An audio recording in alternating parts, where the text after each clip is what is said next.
미디어유스 김혜진 기자, 고용률 및 경제활동 참가율을 포함하는 한국의 여성 고용 지표가 또다시 경제협력개발기구 OECD 하위권에 머물러 있는 것으로 나타났다. OECD 38개국 중 31위에 머물면서 2003년부터 2024년까지 20년째 지속된 하위권 기록이다. 문제의 핵심은 여성에게 치중된 육아 문제. 가장 눈여겨볼 부분은 LT 주요국 15세 미만 자녀를 둔 여성 고용률 GT 결과이다. 한국과 주요 선진국이 포함된 7개국을 비교한 결과 한국은 타국에 비해 현저히 낮은 고용률을 보여준다. 이는 양육의 부담이 한국 여성의 경제활동에 얼마나 큰 영향을 미치는가를 보여준다. 다시 말해 한국 고용 불평등 문제의 핵심에는 육아 문제가 크게 자리 잡고 있다. 맞벌이하는 비중은 늘었지만 임신 출산에 따른 경력 단절은 여전히 만연하다. 당연히 보장되어야 할 육아휴직은 선택사항으로 둔갑하여 여성 근로자를 압박하고 있다. 비양육자를 기준으로 한 과도한 근무 시간과 유연하지 못한 근무 환경 역시 중요한 요인들일 것이다. 외국인 가사도우미 사업이 문제의 해결책? 2024년 9월 오세훈 서울시장은 타국에서 시행 중인 외국인 가사도우미 제도를 시범사업으로 도입했다.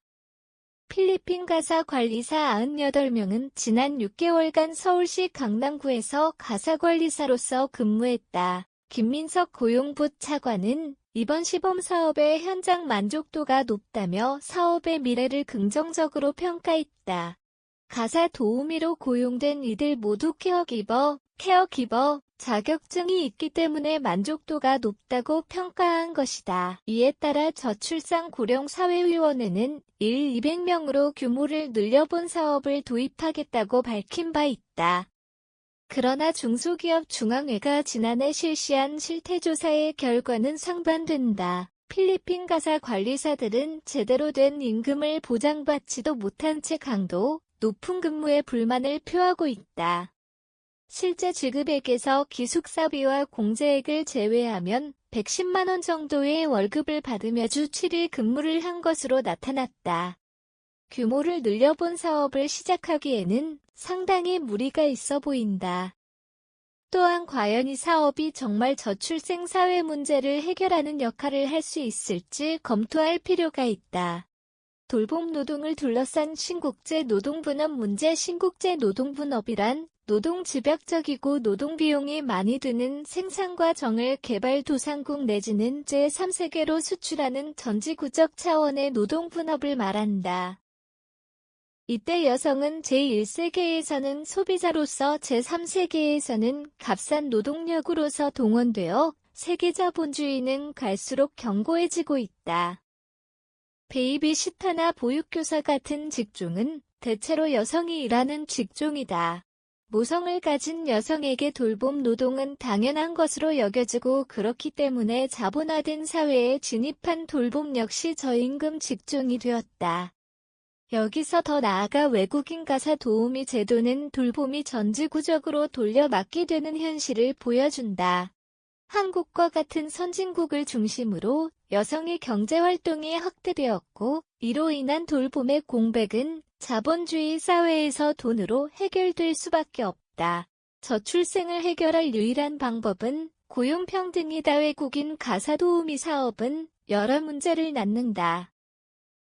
1. 빈곤의 여성화. 필리핀 가사관리사에게 지급되는 임금은 최저임금에도 미치지 못한다. 제3세계 여성 노동자라는 이유만으로 저임금화가 정당화되는 것이다. 2. 돌봄 제공 여성과 이용 여성 모두의 어려움. 돌봄 노동을 제공하는 외국인 노동자의 경우 그들의 자리에 돌봄의 공백이 생긴다. 대개 가족의 생계 때문에 이주한 이들이기 때문에 이 여성들이 연결된 돌봄자의 자리에 공백이 생길 수밖에 없다.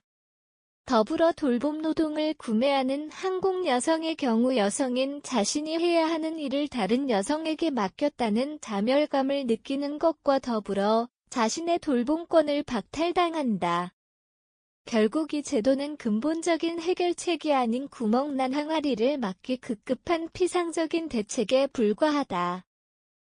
한국의 저출생 문제는 극한의 상황으로 달리고 있다.